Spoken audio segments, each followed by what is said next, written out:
చిన్నదైన ప్రపంచాన్ని మార్చగల శక్తి ఎవరికుందో తెలుసా? ఒక చీమకి. చీమ చిన్నది, కానీ దాని ప్రిన్సిపల్స్ పెద్దవి.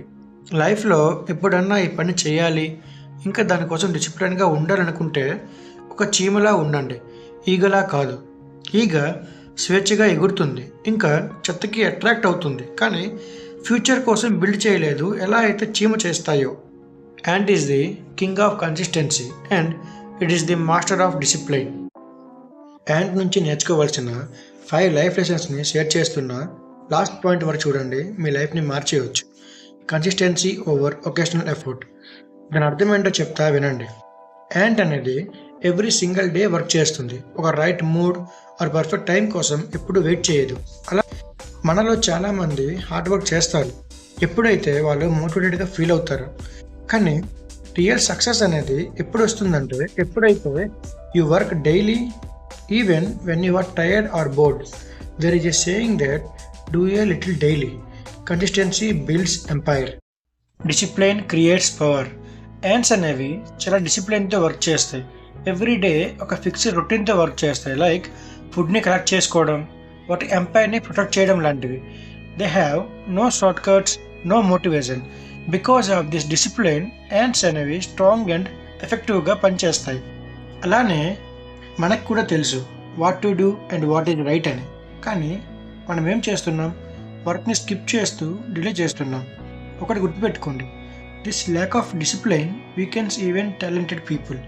అంటే ఒక మనిషికి టాలెంట్ ఉన్నా సరే క్రమశిక్షణ అనేది లేకపోతే అది అతన్ని బలహీనపరుస్తుంది. అందుకే డిసిప్లిన్గా ఉంటే అది మనలో కాన్ఫిడెన్స్, స్ట్రెంగ్త్, లాంగ్ టర్మ్ సక్సెస్ని ఇస్తుంది. డిసిప్లిన్ ఉన్నప్పుడు మాత్రమే ఆర్డినరీ మనిషి కూడా పవర్ఫుల్ అవుతాడు. Resistance over quitting. ఎప్పుడైతే ఒక యాంట్కి తను వెళ్తున్న వేలో అబ్స్టాకిల్ అనే ఫేస్ చేస్తాయో అప్పుడు అవి ఆగిపోవు, వెనక్కి వెళ్ళిపోవు. ఆ యాంట్ అనేది పాత్ కోసం సెర్చ్ చేస్తుంది, ఇంకా వెళ్తూనే ఉంటుంది ఎంతవరకు అయితే తన గోల్ని రీచ్ అవుతుందో. అలానే మనకు కూడా ఆబ్స్టాకిల్స్ అనేవి వస్తాయి, కానీ అప్పుడు మనం ఏం చేస్తున్నాం? ఫెయిల్యూర్ని ఒప్పుకుంటూ కష్టం అది నా వల్ల అవుతుందా అని వాళ్ళే డౌట్ పడుతూ ఆగిపోతున్నారు అండ్ గివప్ ఇస్తున్నారు. మనం నేర్చుకోవాల్సింది ఆబ్స్టాకిల్స్ అనేవి మనకి ఆగిపోవడానికి సైన్స్ కావు, అవి మనల్ని స్ట్రెంథెన్ చేస్తుంది. ఇంకా మనం చేంజ్ చేసుకోవాల్సింది డెస్టినీని కాదు, డెస్టినీ కోసం వెళ్ళే వేని చేంజ్ చేసుకోవాలి.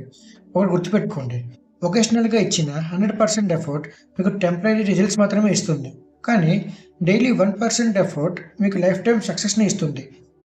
Team work multiply strength. చీమలకి ఫేమ్ అనేది అవసరం లేదు, కాలనీ ప్రోగ్రెస్ కోసం మాత్రమే వర్క్ చేస్తాయి. అదే డిసిప్లిన్. ప్రతి చీమ తన వంతు సహాయాన్ని తను అందిస్తుంది, మరియు ఒంటరి చీమ ఏదైతే సాధించలేదో దానిని అవి కలిసి సాధిస్తాయి. కానీ మనం ఏం చేస్తున్నాం తెలుసా? మనం మన వ్యక్తిగత విజయం పైననే ఫోకస్ చేస్తున్నాం.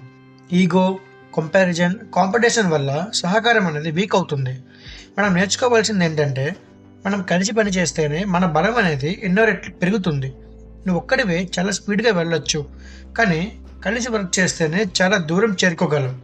యూనిటీ ఉన్న చోట సక్సెస్ తప్పనిసరిగా వస్తుంది. టీమ్ వర్క్ స్ట్రెంగ్త్ మల్టిపుల్ చేస్తుంది. Preparation create security. చీమ అనేది ఎప్పుడు కూడా ఆపద వచ్చాక సిద్ధం కావు, అవి ముందుగానే ఫ్యూచర్ కోసం ప్రిపేర్ అవుతాయి. లైక్ ఫుడ్ని స్టోర్ చేసుకోవడం, షెల్టర్ని బిల్డ్ చేసుకోవడం లాంటివి. చీమలు రేపటి కోసం ఎదుర్కొనేలా రెడీ అవుతాయి, కానీ మనలో చాలామంది ఫ్యూచర్ కోసం ఆలోచించకుండా నెగ్లెక్ట్ చేస్తున్నాం. ఒకసారి ఆపద కానీ వస్తే భయపడతాం, ప్యానిక్ అవుతాం. ప్లానింగ్, సేవింగ్, స్కిల్ బిల్డింగ్, ఇవన్నీ ఈరోజు రెడీగా ఉంటేనే ఫ్యూచర్ కోసం భయపడక్కర్లేదు. ఒకటి గుర్తుపెట్టుకోండి, ప్రిపరేషన్తో ఉన్నవాడే రియల్గా పీస్ఫుల్గా జీవిస్తాడు. చివరిగా ఈ వీడియో ఎండ్ చేస్తూ మీకు చెప్పాలనుకున్నది, చీమ చిన్నది కానీ అది కన్సిస్టెంట్తో డిసిప్లైన్డ్గా ఫోకస్డ్గా ఉంటుంది. మనిషి పవర్ఫుల్లే, కానీ ప్రిన్సిపల్స్ని ఇగ్నోర్ చేస్తాడు. సో రోజు కొంచెం డిసిప్లిన్ ఫాలో అవ్వు, కన్సిస్టెన్సీతో బిల్డ్ చేసుకో. ఎంపైర్ ఒక రోజులో కట్టేది కాదు, డిసిప్లైన్గా కన్సిస్టెన్సీతో చీమలా కట్టాలి.